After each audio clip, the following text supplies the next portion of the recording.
श्री कृष्ण.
आपल्याला ठेवाच लागणार ना, मग तेवढी कुठाचीच त्यातली आपला अर्धा आपला ठेवू का नाही, का सगळं पाठवायचं त्याला.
कोटि कोटि प्रणाम शंभो, कोटि नमन दिगंबरा.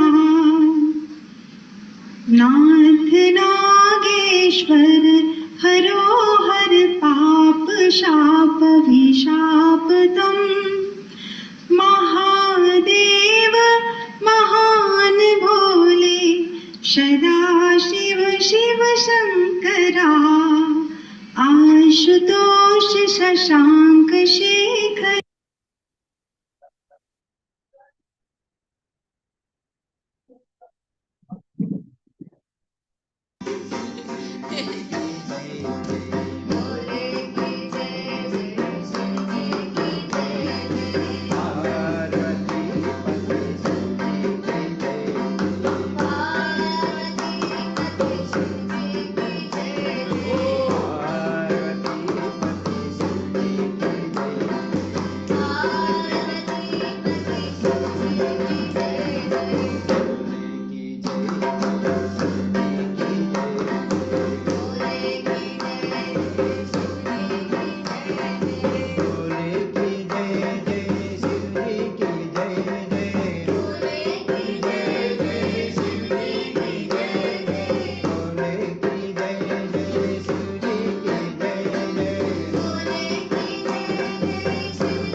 ऐसे तो बंद क्या मत था मन तुम करो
जी चेतना दीदी, जय श्री कृष्ण। हाँ, आप मुझे स्पॉटलाइट कर दीजिए।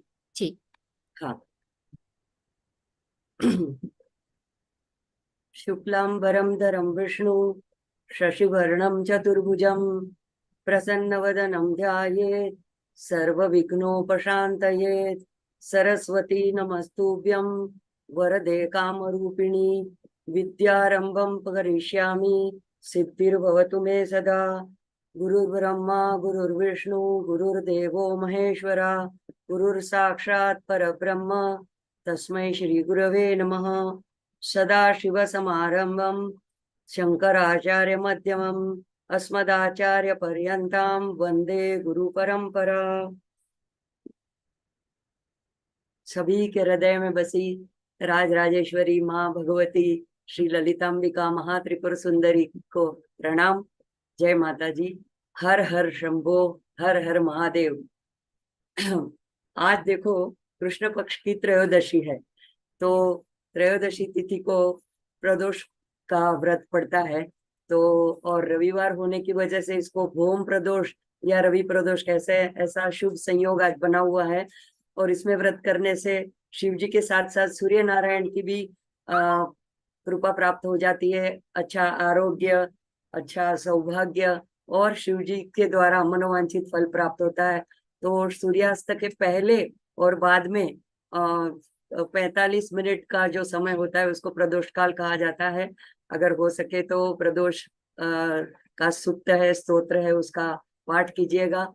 अगर हो सके तो शिव मंदिर में, शिवालय में जा करके शिव की आराधना अर्चना करिएगा। और ना हो सके तो 7 बजे मीर भाई ने तो ये प्रदोष काल के लिए अनुष्ठान रखा हुआ ही है, तो इसमें जरूर शामिल होइएगा। और अब सब मिलकर कुछ क्षणों के लिए, माँ शिव शक्ति रूपिणी है, तो हम जब माँ की आराधना करते हैं उसमें शिव की आराधना सम्मिलित हो ही जाती है। तो उसका थोड़ी देर के लिए, कुछ क्षणों के लिए हम ध्यान करते हैं। ह्रींकारासन गर्वितानलशिकां सौक्लिङ्कलां बिभ्रतीं सौवर्णाम्बरधारिणीं वरसुधा धौतान्त्रिनेत्रोज्ज्वलां वन्दे पुस्तकपाशमङ्कुशधरां स्रग्भूषितामुज्ज्वलां त्वां गौरीं त्रिपुरां परात्परकलां श्रीचक्रसञ्चारिणीम् करुणातरङ्गिताक्षीं धृतपाशाङ्कुशपुष्पबाणचापाम् अणिमादिभिरावृतां मयूखैः अहमित्येव विभावये भवानी। तो माँ का स्वरूप कैसा है? सुबह के प्रातःकालीन उदित सूर्य का जो अरुणिम रंग होता है, थोड़ा सा लाल, थोड़ा सा सिंदूरी, ऐसे वर्णा की माँ भवानी की मैं वंदना करता हूँ। और माँ के जो आसपास जो है अणिमादि सब अष्ट सिद्धियां उसको घेरे हुए हैं। माँ के शरीर में से, अंग कांति में से किरणें फैल रही है। और माँ ने 4 हाथों में पुष्प वाले बाण, गन्ने का धनुष और पाश अंकुश धारण किया हुआ है। ऐसी माँ त्रिपुर सुंदरी को हम याद करते हुए आज का सत्र आगे बढ़ाते हैं। पिछले सत्रों में हमने 6 श्लोक तक देखा था। आज मेरा कुछ गला इतना चल नहीं रहा, तो पूरा स्तोत्र हम नहीं पढ़ पाएंगे, आप लोग जरूर पढ़ लीजिएगा। और अब हम आगे 7वें श्लोक से आज देखेंगे। तो सिंपल सा राग है इसका, जिसको गुजराती आती है उसको विश्वम्बरिका या शंकरादेव स्तुति का राग है। सर्वज्ञतां सदसि वाक्पटुतां प्रसूते देवी त्वदङ्घ्रि सरसीरुहयो प्रणामः किञ्च स्फुरन्मुकुटमुज्ज्वलमातपत्रं द्वैचामरे च वसुधां महतीं ददाति। तो यहाँ पे अब जो दूसरा पंचदशी का पुट है, कामराज पुट, उसका जो स अक्षर है, 7वां अक्षर है, वहां से ये पंचदशी के 7वें अक्षर से ये वाला श्लोक शुरू होता है। और पंचदशी का दूसरा है। और या वैसे स जो है ये कामराज पुट का दूसरा अक्षर है। ह स क ह ल रिम। तो ह तक हमने पिछले सत्र में देखा था, अब स की बारी है। तो ये स जो है माँ का ऐसा मंत्र है, ऐसा बीजाक्षर मंत्र है जिसको ललिता त्रिशती में कहा है सकार रूपा। सकार रूपा, इससे स से जो है संपन्नता, शुभता और ज्ञान, जो हमारे आध्यात्मिक जीवन में भौतिक चीजों की वजह से, भौतिक इंद्रियों की और दौड़ की वजह से जो अवरोध पैदा होते हैं उसको नष्ट करने में ये स बीज हमारी मदद करता है। तो ये जब हम स्तोत्र पढ़ते हैं तो हमको पंचदशी के मंत्रों का जप फल का भी फल प्राप्त होता है और माँ की आराधना भी हो जाती है। तो जो श्री चक्र में सबसे अंदर का जो त्रिकोण है, जो अधर जिसका सिर नीचे की तरफ है, अधो शीर्ष है, उसकी जो ऊपरी बाजू है, तीन जो उसकी बाजू है त्रिकोण की होती है, वहां पे ये कामराजकूट का स्थान कहा जाता है। तो वहां पे ये सारे बीज मंत्र वहां पे स्थापित है। तो ह स क ह ल रिम, वहां पे अब हम इसका दूसरा स के बारे में देखते हैं। इस बीज को विष्णु के साथ भी संदर्भित किया जाता है, क्योंकि यहाँ पे ये जो पंच महाभूतों में ये वायु का प्रतिनिधित्व करता है, और वायु यानी जो प्राण वायु, जो हमारों को जीवन दाता है। तो जो हमारों को हमारा सृजन के बाद सस्टेंशन यानी कि स्थिति, पालन पोषण, ये कुल मिलाकर ये स बीज जो है वो स्थिति, पालन और हमारी जीविता, हमारा सस्टेन करता है। और माँ के इस स्थिति, पालन, रक्षण रूप कार्य को हम सम्मानित करते हुए ये स बीज मंत्र को पढ़ते हैं या उसको याद करते हैं। अब यहाँ पे जो पहला संबोधन करते हैं आचार्य, वो कहते हैं दूसरी लाइन में, देवी, हे देवी,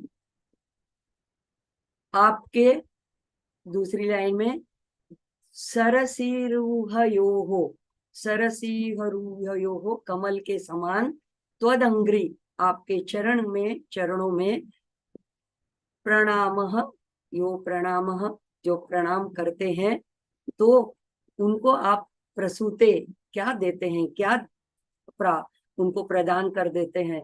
तो पहली लाइन में बताते हैं, सर्वज्ञताम सदसी, सदसी यानी सभाओं में, गोष्ठी जहाँ पे चर्चा विचारणा होती है, जहाँ बहुत लोग इकट्ठा होते हैं, ऐसे सभाओं में सर्वज्ञताम यानी पूरा ज्ञान, सभी विषयों का पूरा ज्ञान आप देते हो, और वाक पटुताम प्रसूते, और ये जो आप ज्ञान देते हो तो उससे ऐसा नहीं, कई लोगों के पास ज्ञान होता है लेकिन उसकी अभिव्यक्ति नहीं होती है। तो लेकिन यहाँ पे कहते हैं आचार्य कि आप उनको, जो आपके चरण कमलों में प्रणाम करते हैं, उनको आप वाक पटुताम प्रसूते, वाक चातुर्य भी प्रदान करते हो। तो तीसरे श्लोक में हमने देखा था प्रणाम करने का महत्व, यहाँ पे उसका फल बताते हैं। तो यहाँ पे कहते हैं कि आप जो है ज्ञान प्रदान करते हो। और देखो ये वाक पटुता कैसे है कि ऐसे नहीं है सभा में, यानी इसका संदर्भ ऐसा है कि अगर स्कूल, कॉलेज, यूनिवर्सिटी, कहीं जाहिर में कोई प्रवचन दे रहा हो, कोई कॉन्फ्रेंस आदि हो, तो किसी भी जगह पे जो भी वक्ता है वो, उसके सामने अनेक जन उसके सामने उसकी वाणी सुनने के लिए उपस्थित है, तो अपनी वाणी से, वक्तव्य से वो उनको प्रभावित कर देता है, अचंभित कर देता है, और यानी उसकी सर्वोच्चता स्थापित हो जाती है। तो यह श्लोक कहता है कि ऐसे आप ऐसे भक्त को वाणी चातुर्य माँ प्रदान करते हो। और क्या सिर्फ इतना ही देते हो? तो ऐसा वक्तव्य भी तभी संभव होता है जब साधक भक्त वक्ता के पास सभी प्रकार का ज्ञान हो। तो वाक पटुता के साथ पहले सर्वज्ञता आती है और सब ज्ञान उपलब्ध होता है, और ये ज्ञान के द्वारा, तो यहाँ पे वो ज्ञान प्रदायिनी माँ की बात आचार्य करते हैं। हर एक श्लोक में माँ के एक एक अनुग्रह का, उनके स्वरूप का वर्णन करते जा रहे हैं। तो इसके साथ साथ में दूसरे दो अंतिम चरण जो है, किंच स्फुरन मुकुटमुज्ज्वल मातपत्रम, तो वहां पे कहते हैं कि स्फुरन मुकुट मुज्ज्वल मातपत्रम, यानी उज्ज्वल ऐसा मुकुट, यानी उस व्यक्ति को आप ऐसा साम्राज्यशाली बनाते हो, ऐसा उसको राजा बना देते हो, सम्राट बना देते हो कि उसके सिर पे एक ऐसा उज्जवल मुकुट आ जाता है। और द्वई चामरे, साथ में उसके आसपास में दो जने चामर लेके उसको चामर डुलाते हैं। तो किसी ऐश्वर्य संपन्न जो सिंहासन पे बैठा हुआ साम्राज्य का राजा है, महाराजा है, उसका दृश्य अपने आंखों के सामने आता है कि आप ऐसा उसको, और वसुधाम महतिम मतलब पूरे पृथ्वी लोक का महतिम विशाल ऐसा साम्राज्य आप उसको प्रदान करते हो। तो ये जो सबीज जो है वो संपन्नता, शुभता, ज्ञान और धन प्रदान करता है। तो इसी से आचार्य ने इस श्लोक में उन दोनों को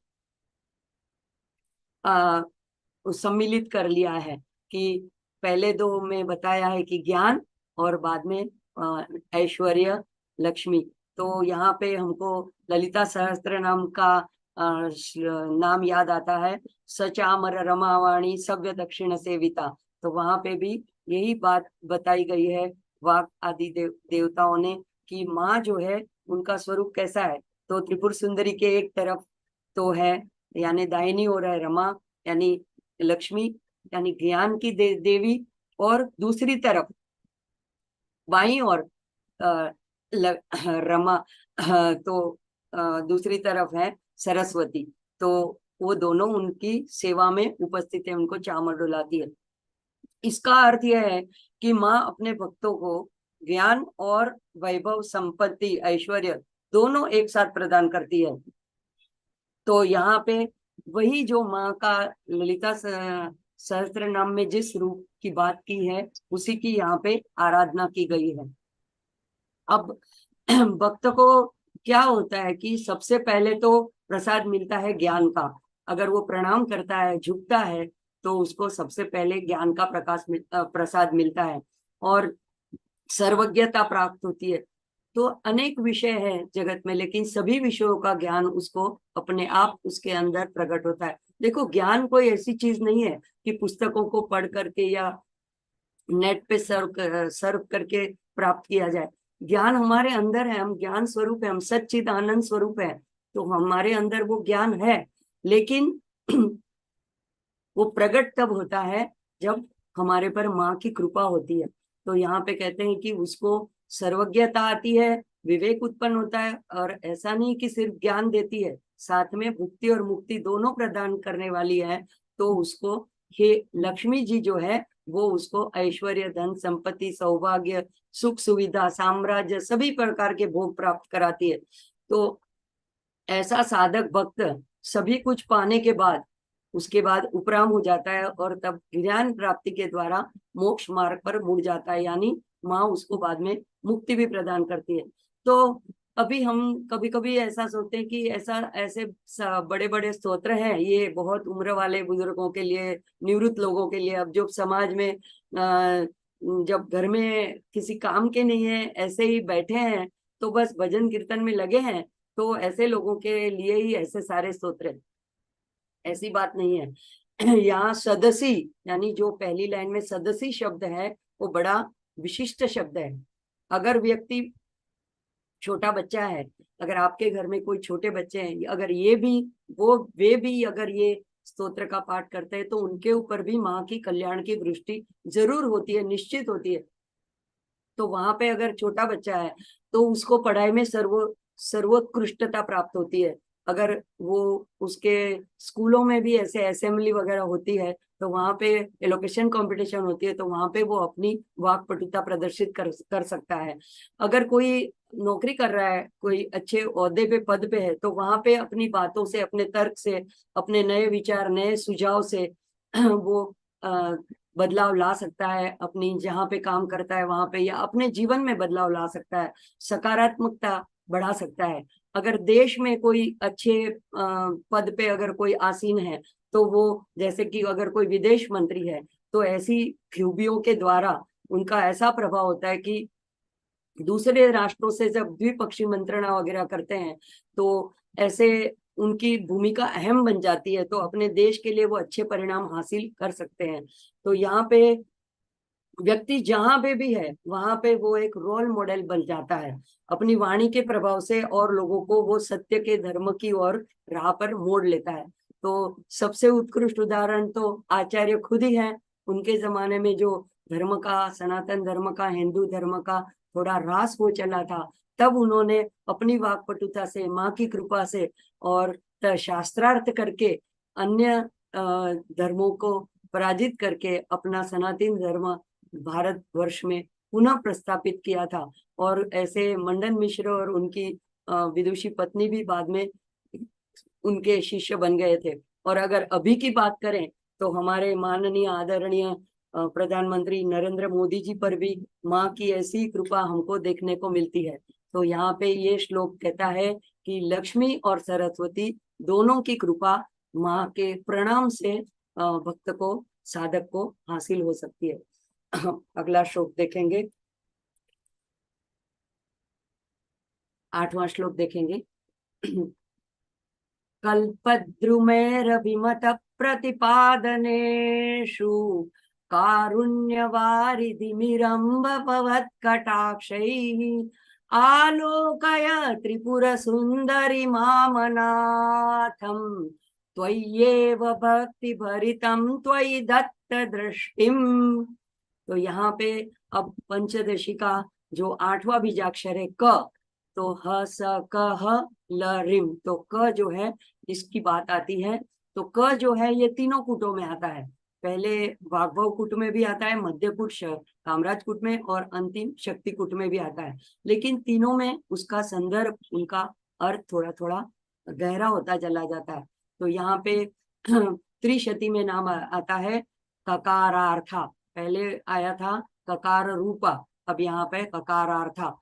तो क से हमारे मन में जो कामनाएं उठती है, क कामनाओं का, इच्छाओं का प्रतीक है। तो ये दोनों प्रकार की हो सकती है, भौतिक भी और आध्यात्मिक भी। तो भौतिक कामना भी उठती है तो उसको भी माँ पूरा करती है, तो हमें भौतिक सुख, जिसको जॉय प्लेजर कहते हैं, वो सामान्य आनंद हमें मिल पाता है।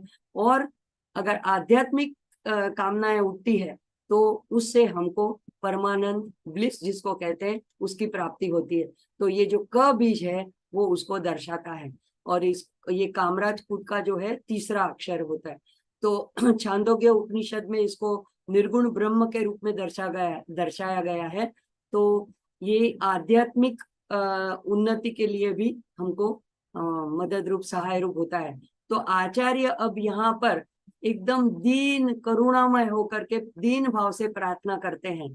तो पहला उनका संबोधन है, हे त्रिपुर सुंदरी। तीसरी लाइन में कहते हैं, हे माँ, हे त्रिपुर सुंदरी, मैं माँ, मैं आपकी भक्ति से परिपूर्ण हूँ। त्वय्येव भक्ति भरितम, त्वय्येव यानी आपकी ही भक्ति भरितम, भक्ति से मैं परिपूर्ण हूँ। और त्वयि दत्त दृष्टिम, मैं आपकी ओर ही दृष्टि लगाए हुए, मैंने अपनी दृष्टि आपको ही दी हुई है। और किसी चीज के ऊपर मैंने अपनी दृष्टि, किसी को भी मैंने नहीं दिया है ध्यान, मैं आपको ही देख लगातार एक टक निहार रहा हूँ। तो और आप कैसे हो? तो आप कारुण्य वारिधि, आप कारुण्य के समुद्र के समान हो। और पहली लाइन में कल्प द्रुमेर अभिमत प्रतिपादनेषु, कल्प वृक्ष के समान आप ऐसे अभिमत, यानी आप कल्प वृक्ष के समान सारी इच्छाओं को पूर्ण करने वाले हो, ऐसे उसको प्रतिपादित करने वाले हो। और आप कारुण्य वारिद, कारुण्य के समुद्र के ऐसे ऐसे, हे अम्ब, हे माँ, हे अम्बा, आप भवत कटाक्ष ही, आपकी कटाक्ष पूर्ण, ऐसी आपकी कारुण्य सबर कल्पद्रुप के समान ऐसी अमृतमयी दृष्टि आप आलोकय माम अनाथम। तीसरी लाइन में आलोकय, मुझे देख लीजिए, माम मुझे, और अनाथम अपने को अनाथ कहते हैं। मुझ पर एक ऐसी आपकी अमृतमयी दृष्टि आप डाल दीजिएगा। ऐसी एकदम करुणा से, आर्द्रता से आचार्य यहाँ प्रार्थना करते हैं। तो यहाँ पे ध्यान की विधि का भी संदर्भ दिया गया है कि दत्त दृष्टिम, ये जो आखिरी का शब्द है, ये इसको संदर्भित करता है कि हमको अपनी दृष्टि कहाँ रखनी है। तो वहां पे आचार्य कहते कि मैंने अपने आपको ही अपनी दृष्टि दे रखी है, यानी मैं अपलक नेत्रों से आपकी ओर निहार रहा हूँ।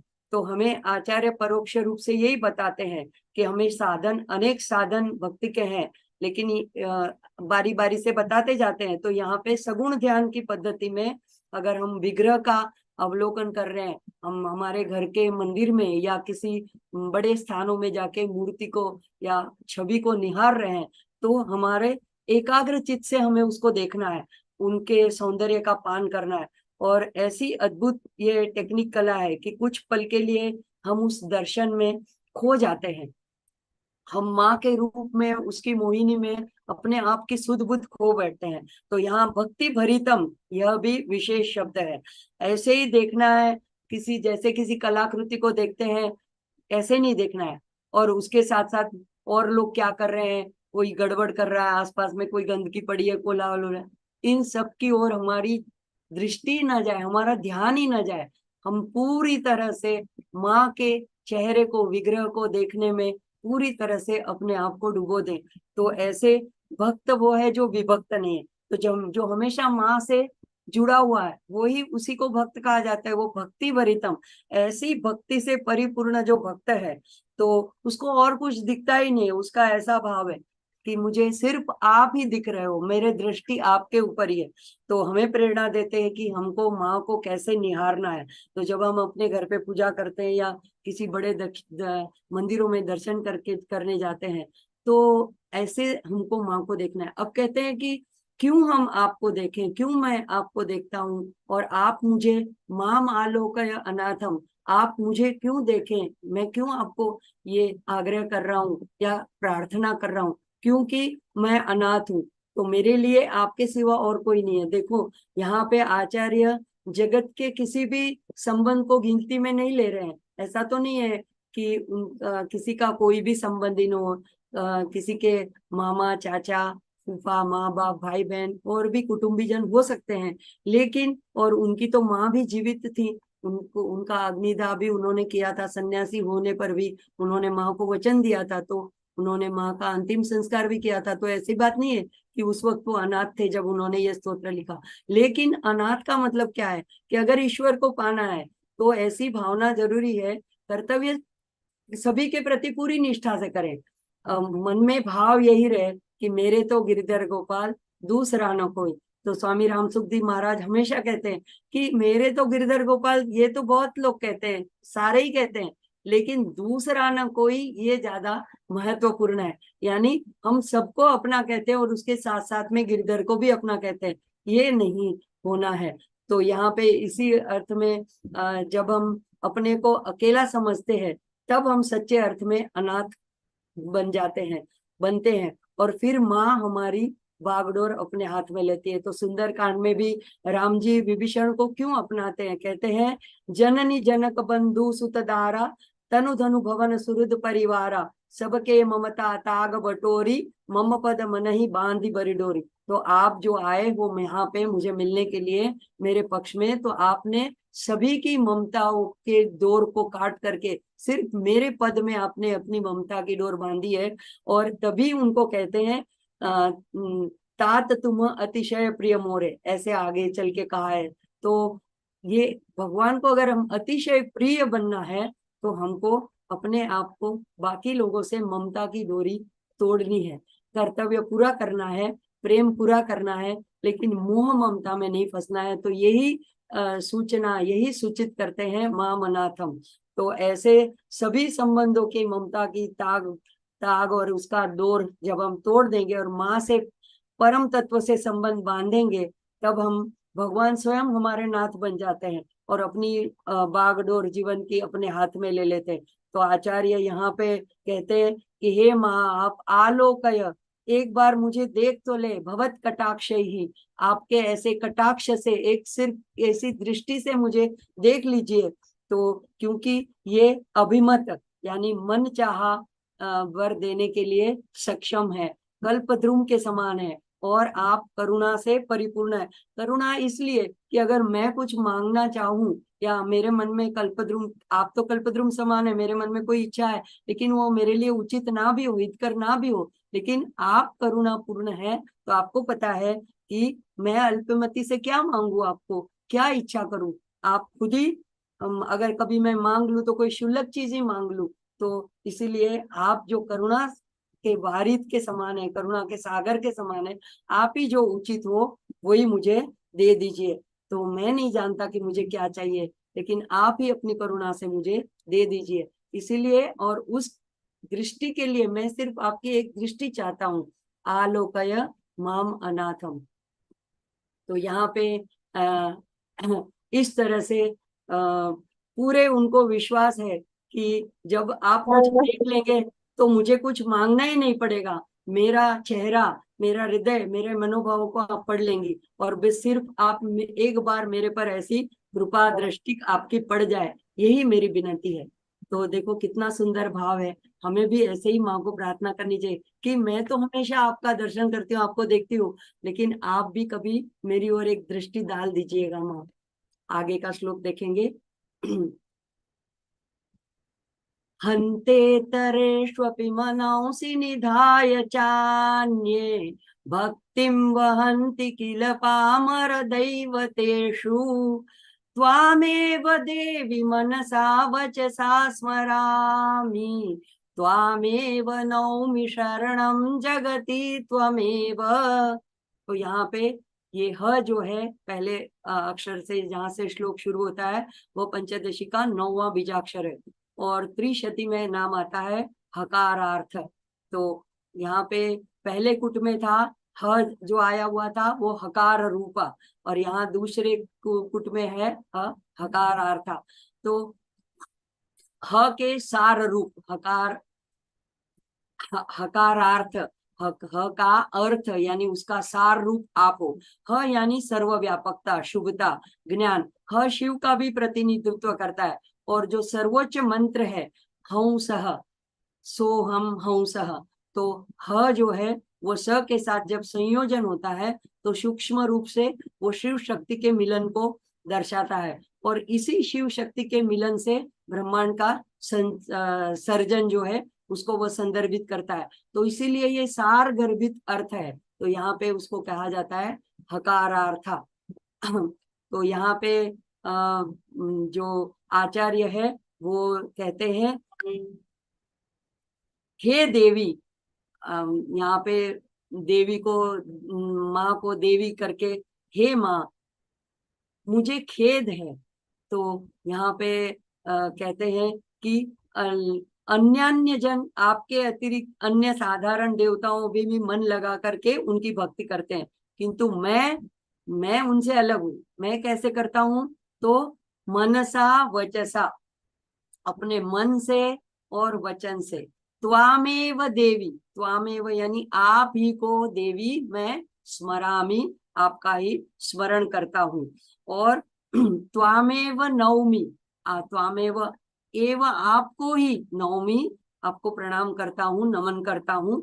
और क्योंकि त्वमेव आखिरी लाइन में शरणम जगति, पूरे जगत की आप शरण दात्री हो। तो ये कह के आचार्य यहाँ पर माँ त्रिपुर सुंदरी की सर्वोपरिता दर्शाते हैं और कहते हैं जैसे त्रिपुर सुंदरी में ललिता सहस्त्रनाम में बताया गया है पहले ही श्लोक में, श्री माता, श्री महाराग्नि और श्रीमद सिंहासनेश्वरी, तो वो राजराजेश्वरी है। ईश्वरी ईश्वराणाम, तो सब ईश्वरों की भी ईश्वरी है, तो उन्हीं से सब कुछ मांगे, तो उन्हीं के शरण में जाए। और इसीलिए यहाँ पे आचार्य कहते हैं कि मैं तो हमेशा आपका ही मन से वचन से स्मरण करता हूँ, आपको ही नमन करता हूँ, और क्योंकि आप में एक अकेले ऐसे शरणदाता है। तो यहाँ पे जो पामर दैवतेषु जो शब्द आया है दूसरी लाइन में, तो पामर देवतेषु यानी यहाँ पे ये बात नहीं है कि अन्य देवता यानी विष्णु, कृष्ण, शिव जी, गणपति, ऐसा बिल्कुल नहीं है। पामर देवता यानी कभी कभी लोग ग्रह देवता, वायु देवता, वरुण देवता, इंद्र देवता, ऐसे छोटे मोटे देवता जैसे जिनके अधिकार बहुत कम है, जिनके पास कोई छोटी छोटी ऐसी वर प्रदान देने की क्षमता है, तो लोग उसी में उलझ जाते हैं। तो जैसे अग्निदेव है, मृत्यु के यमराज देव है, कोई ब्रह्मा, ऐसे ग्रहों में शनि देव, कोई तो तांत्रिकों के चक्कर में पड़ करके कई लोग ऐसे भ्रम में पड़ करके, ज्योतिष के चक्कर में पड़ के या वास्तु के चक्कर में पड़कर अनगिनत साधारण देवताओं की पूजा पाठ में लग जाते हैं। तो वो कहते हैं कि च अन्य, उनके वो भी कैसे करते हैं, तो भक्तिम वहंती, ऐसा नहीं कि वो भक्ति से उनकी पूजा पाठ नहीं करते, भक्ति से ही करते हैं। हंते तरे इतरेश्व अपि, तो ये इतर इतर देवताओं की जो हमने बात की, उनकी भक्ति में वे मनासी निधाय, तो उनके भक्ति में लग जाते हैं।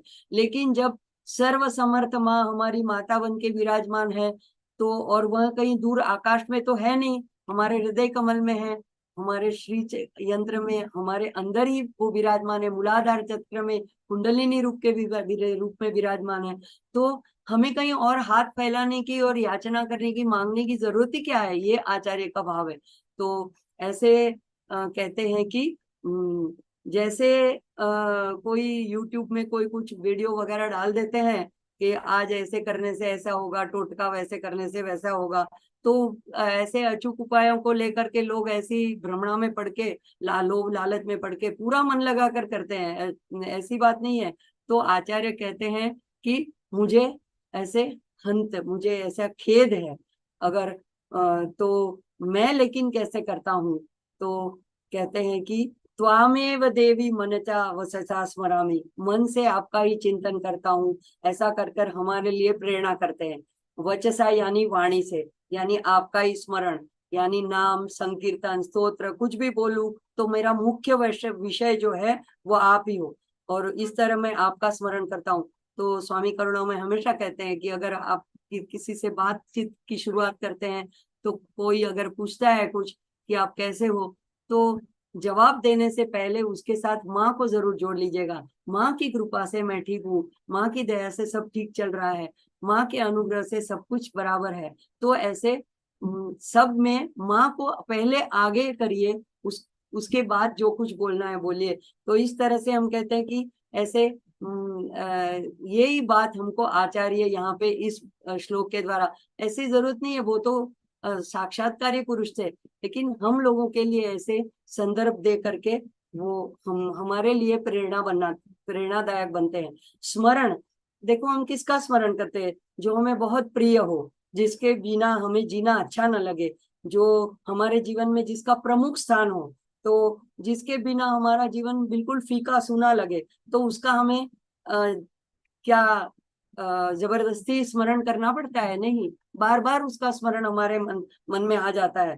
तो जरूरी नहीं कि वो कोई प्रिय व्यक्ति हो और कोई प्रिय वस्तु के बारे में, किसी को कोई वस्तु से लगाव है, कोई परिस्थिति से, पदार्थ से, तो उसको भी वो बार बार स्मरण में लाता है। तो यहाँ आचार्य कहते हैं कि वह जो हमें प्रिय लगता हो, ये जो हमें जीवन में सुख आनंद प्रदान करने वाला हो, वह तो क्षणिक है और नाशवंत है।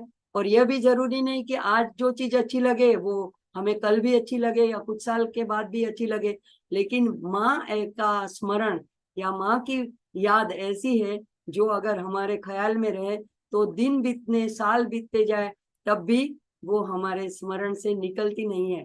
तो यहाँ पे आचार्य कहते कि मैं ऐसा क्यों कहता हूँ, क्योंकि आप ही जगत में शरणदात्री है और इसीलिए आपको मैं नौमी प्रणाम करता हूँ। अच्छा देखो, उनको ये भी पता होगा कि माँ पूरे विश्व की जननी है, और देखो कभी पुत्र तो कुपुत्र हो सकता है, लेकिन माता कुमाता नहीं होती है।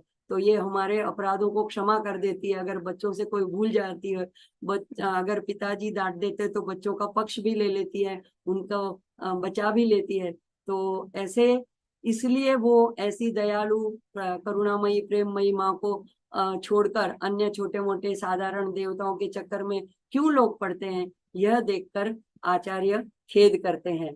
तो और प्रणाम देखो कैसे करना है, मैं प्रणाम के बारे में भी ऐसा कहते हैं कि हृदय से श्रद्धा पूर्वक किया जाता है, हाथों की अंजलि को सीने से लगा करके प्रणाम करते हैं। तो ऐसे प्रणाम करने से हमारे सनातन धर्म की तो ये मान्यता ही है कि जब हम किसी से मिलते हैं तो सब हम उनके शरीर से नहीं मिलते हैं, उसके अंदर विराजमान स्वरूप को, इष्ट को, माँ को मिलते हैं या भगवान से मिलते हैं। और इसीलिए हम राम राम, सीताराम, जय श्री राम, जय श्री कृष्ण, तो ये ऐसे हम करते हैं। तो ये इसीलिए यहाँ पे कहते हैं कि मैं तो सिर्फ आपको ही नौमी, आपको ही प्रणाम करता हूँ। तो यहाँ पे प्र को कहते हैं प्रकट रूप से अभिवादन करना, नमन करना। तो ऐसे मैं आपका ही अभिवादन करता हूँ हे माँ।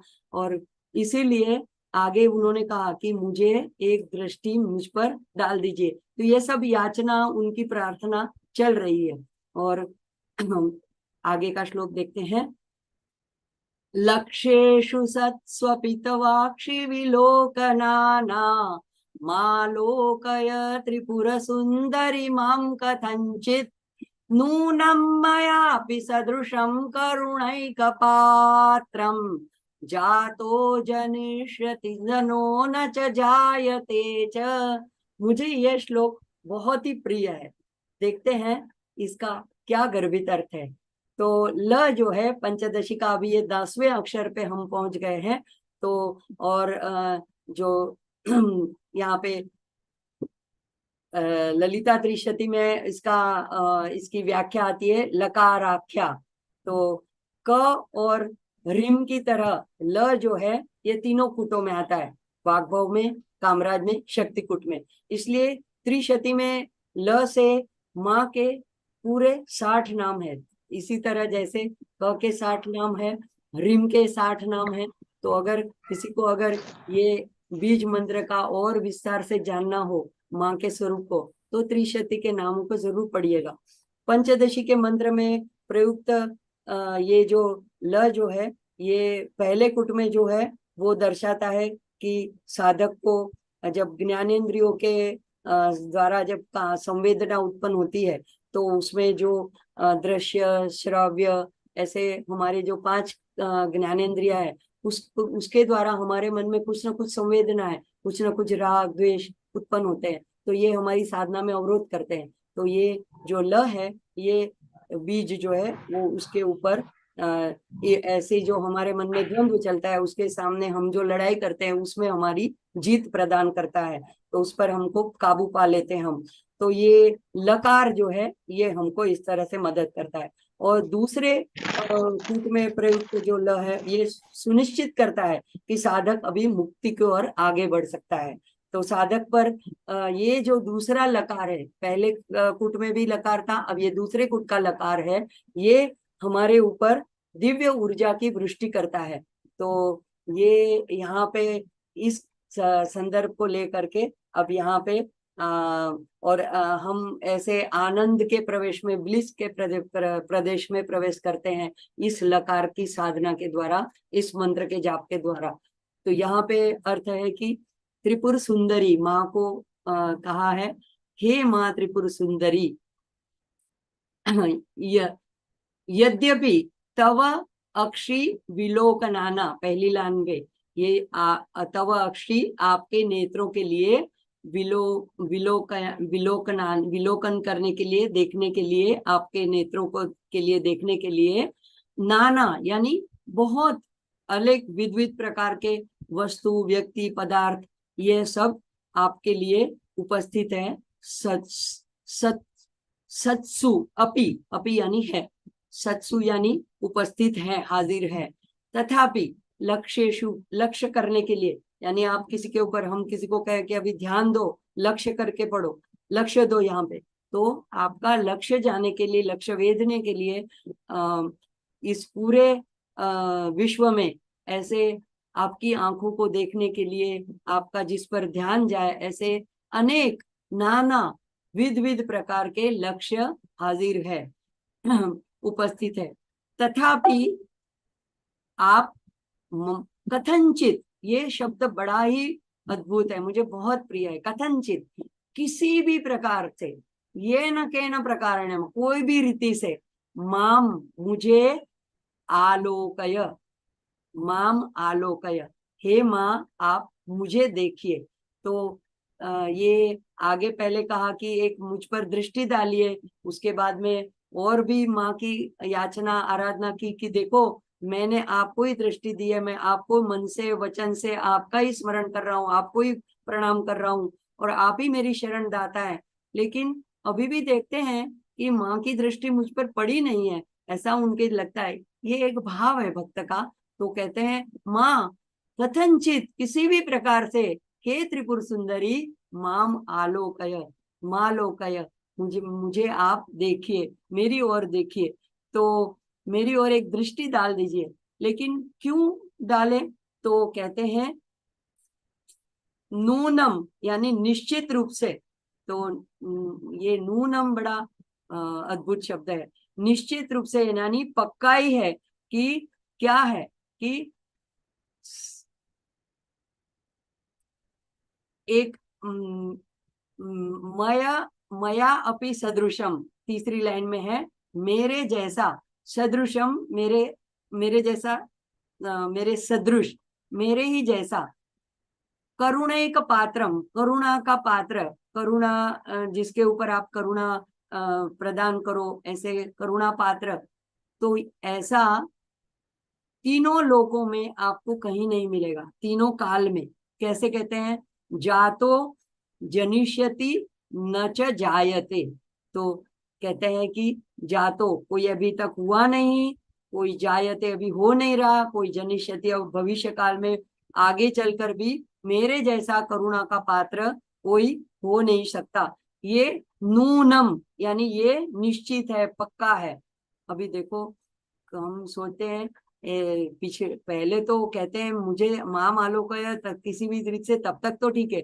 लेकिन ये पीछे दो लाइन में ऐसा कहने का क्या मतलब है कि तीनों काल में न कोई मेरे जैसा हुआ है, न अभी हुआ है, न पहले था, न अब हुआ है, न बाद में आगे चलकर भी कोई होगा।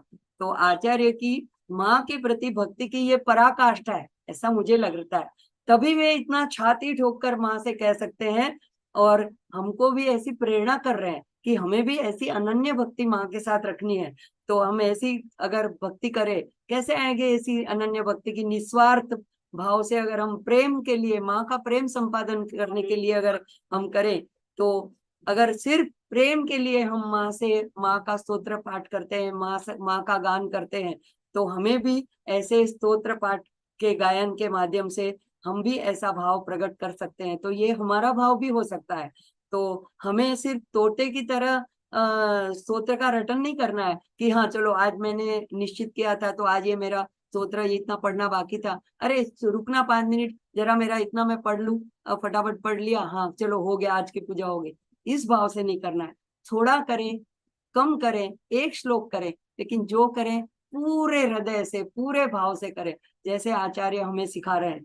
तो यहाँ पे कहते हैं कि आपको हमारे जैसा भक्त तीनों कालों में कोई होगा नहीं। और देखो अभी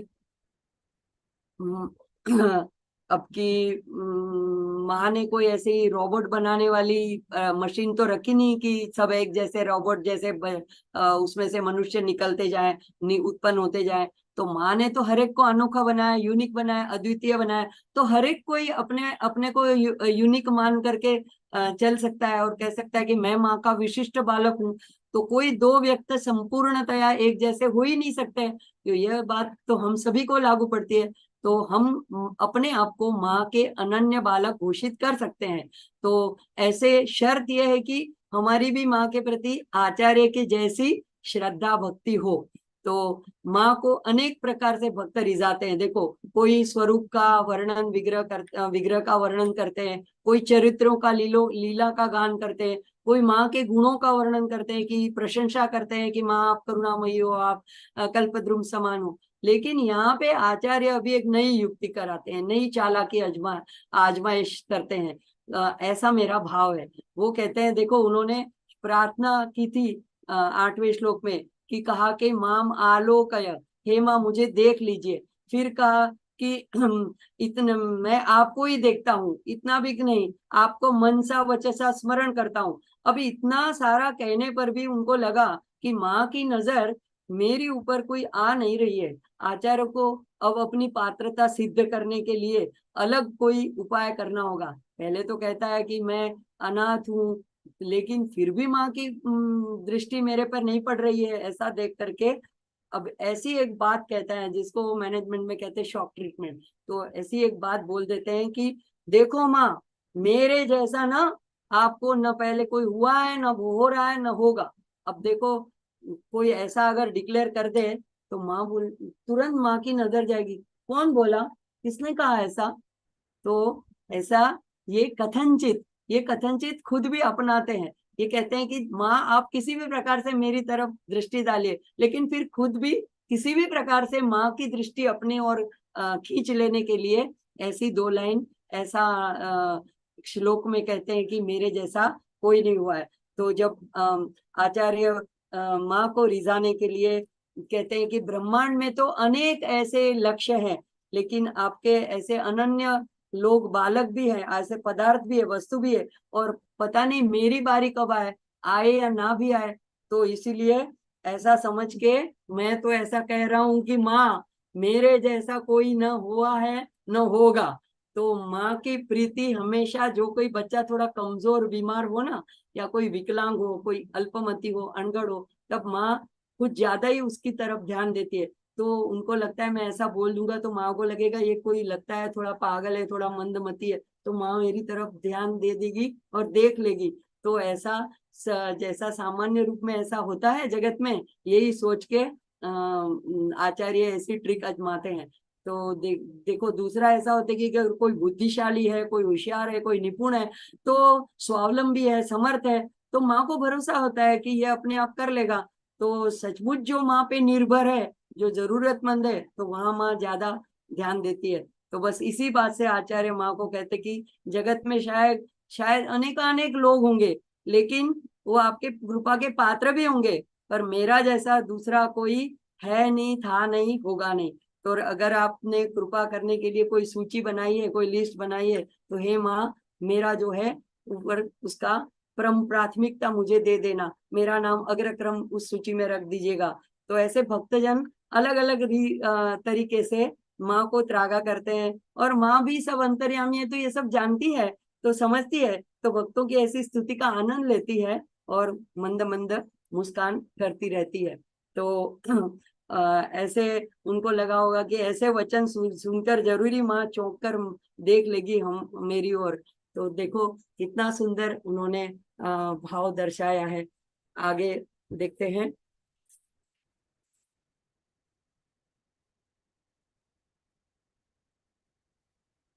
लगता है एक श्लोक अभी और हो जाएगा।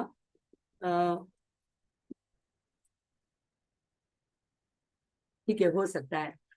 ह्रीं ह्रीं इति प्रतिदिनं जपतां जनानां किं नाम दुर्लभमिह त्रिपुरादिवासे माला किरीटमदवारणमाननीयां तान् सेवते मधुमती स्वयमेव लक्ष्मी। तो यहाँ पे कहते हैं ये जो रिम जो है वो संपूर्ण पंचदशी का 11वां अक्षर है, और यहाँ पे ये कामराज कुट का आखिरी बीजाक्षर है। तो यहाँ पे शती में इसके बारे में आता है रिंकारिणी। तो वारीवास्य रहस्य में इस दूसरे रिम के बारे में बताया है कि यह जो रिम है ये साधक को भौतिक संपन्नता, ऐश्वर्य, अच्छा परिवार और कीर्ति प्रदान करता है। तो जबकि पहला जो रिम था वो आध्यात्मिक बुद्धि यानी ज्ञान योग प्रदान करता है, और अब जो है ये कर्म की ओर अग्रसर करता है, और कर्म करने के लिए संपन्न करता है, और भक्ति योग में भी प्रवेश कराता है। तो यहाँ पे कहते हैं त्रिपुराधिवास है, तो हे त्रिपुर में निवास करने वाली माँ, रिम रिम पहली लाइन में कहता है रिम रिम इति, रिम रिम इस प्रकार आपके बीज मंत्र को प्रतिदिन जपताम जनानाम, प्रतिदिन जो मनुष्य जपते हैं, जप करते हैं, तो किम नाम दुर्लभ, यह यानी यह लोक में यानी इस जगत में, किम नाम दुर्लभ, क्या ऐसी चीज है जो दुर्लभ हो, यानी कि सब कुछ सरलता से सुलभ है उस व्यक्ति के लिए, उस मनुष्य के लिए। अब उसके साथ में उनको क्या क्या मिलता है, तो क्या क्या मिलता है उसका वर्णन करते हुए आखिरी की 2 लाइन में कहते हैं, माला किरीट, माला और मुकुट पहने हुए, मद वारण, वारण यानी हत्ती, तो मदशाली हस्ती युक्त, गजराज से युक्त, ऐसे लक्ष्मी ही, आखिरी की लाइन में, ऐसी मधुमती स्वयमेव लक्ष्मी, मधुमती ऐसी, मधुर भाषिणी ऐसी, चंद्रवदना ऐसी स्वयं लक्ष्मी, तान उस माननीयाम, ऐसे माननीय जनों को सेवते, उनकी सेवा में उपस्थित होती है। तो ये यानी स्वयं लक्ष्मी उनकी सेवा करती है। तो देखो, अगर हमें माँ के कोई स्तोत्र आते नहीं है, याद नहीं रहते हैं, और कुछ हमें जप वगैरह भी करना नहीं आता है, तो यहाँ पे एक आचार्य सीधा सीधा बताते हैं कि रिम रिम, एक अक्षरी मंत्र, इसको शिव शक्ति बीज मंत्र भी कहा जाता है। आगे पहले हमने देखा ऐसे भुवनेश्वरी मंत्र भी कहा जाता है। तो ये इस निर्गुण ब्रह्म का वाचक ओम जैसे है, ऐसे सगुण ब्रह्म का वाचक शिव और शक्ति रूप ये रिम है। तो देवी प्रणव भी कहते हैं इसको। यही सिर्फ जपा करें नवरात्रि के दिनों में, बड़े बड़े दिनों में, व्रत के दिनों में, शुक्रवार के दिन, जब भी हमको ख्याल आए माँ का, तो मन ही मन रिम रिम ऐसे जप करते रहें। तो ये अच्छा सुलभ तरीका आचार्य हमें यहाँ बताते हैं। तो यहाँ पे कहते हैं कि माँ प्रसन्न होकर के ऐसे लोगों को सभी प्रकार की सुख संपत्ति ऐश्वर्य प्रदान कर देती है। उनके लिए क्या दुर्लभ है, मतलब सब कुछ सुलभ है, और जो सुलभ है वो ऐश्वर्य का वर्णन पीछे के 2 लाइनों में किया। तो ललिता सहस्त्र नाम में भी आता है, कटाक्ष किंकरी भूत कमला कोटि कमला सेविता। तो वहां पे भी माँ का वर्णन आता है कि माँ के आसपास ऐसी उनकी एक कटाक्ष दृष्टि पड़ने से ऐसी करोड़ों करोड़ जो कमला यानी लक्ष्मी जी उनकी सेवा में उपस्थित है, उनकी सेवा करती हैं। तो माँ के लिए क्या असंभव है।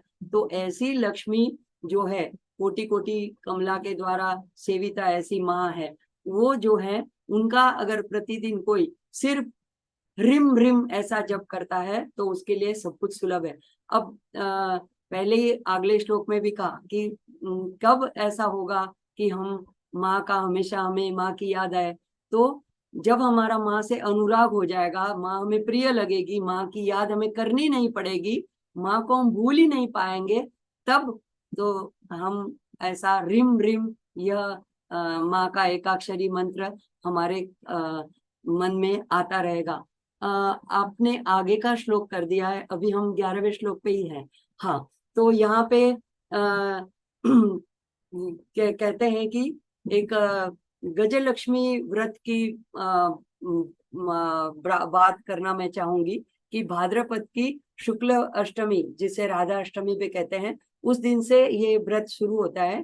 तो उसमें स्थिर चिरस्थायी लक्ष्मी के लिए 16 दिनों का व्रत होता है, और पितृपक्ष की अष्टमी के कृष्ण पक्ष की अष्टमी के दिन वो व्रत 16वें दिन समाप्त होता है। तो महाभारत में ऐसा एक ऐसी बात आती है, कथा आती है कि एक बार ऐसे व्यास जी जब हस्तिनापुर के महल में पधारे थे, तो गांधारी और कुंती जी दोनों उनका प्रणाम करने के लिए गए, और दोनों की चिंता यही थी कि ये हमारा साम्राज्य जो है, हमारे लोग सुखी हुए, संपन्न हुए, और हमारी लक्ष्मी जो है वो चिरस्थायी बने। तो उन्होंने व्यास जी से इसके बारे में बताया कि कोई ऐसा सरल सा उपाय हमें बता दीजिए जिसके करने से हमारे राज्य में लक्ष्मी हमेशा चिरस्थायी बनी रहे। तो व्यास जी ने ये व्रत बताया था गजलक्ष्मी का।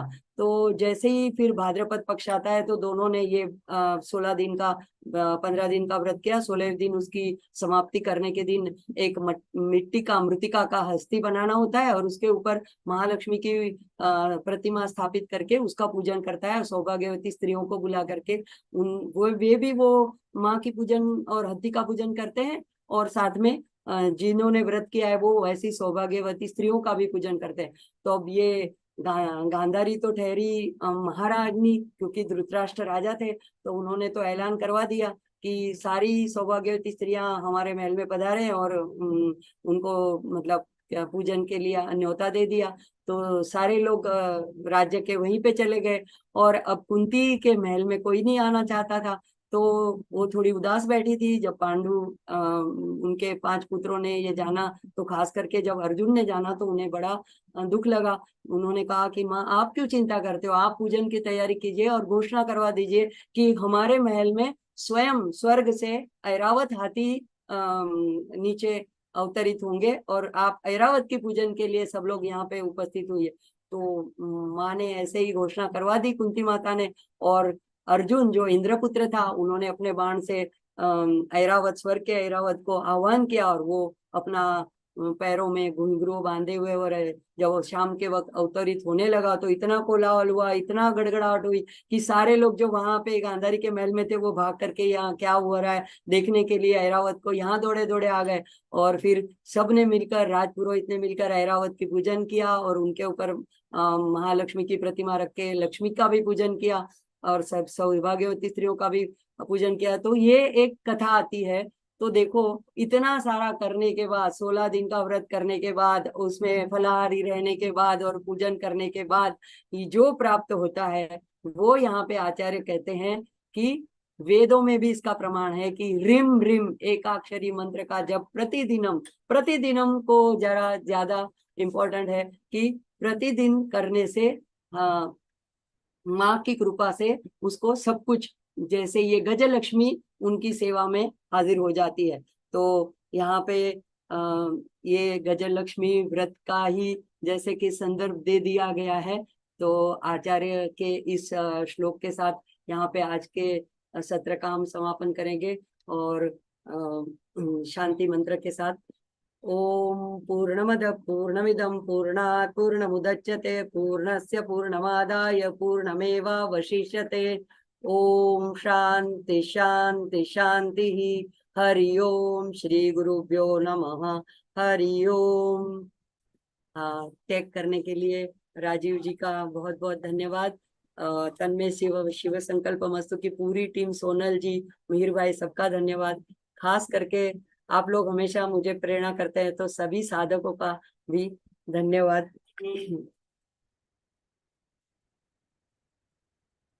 खूब खूब धन्यवाद चेतना दीदी।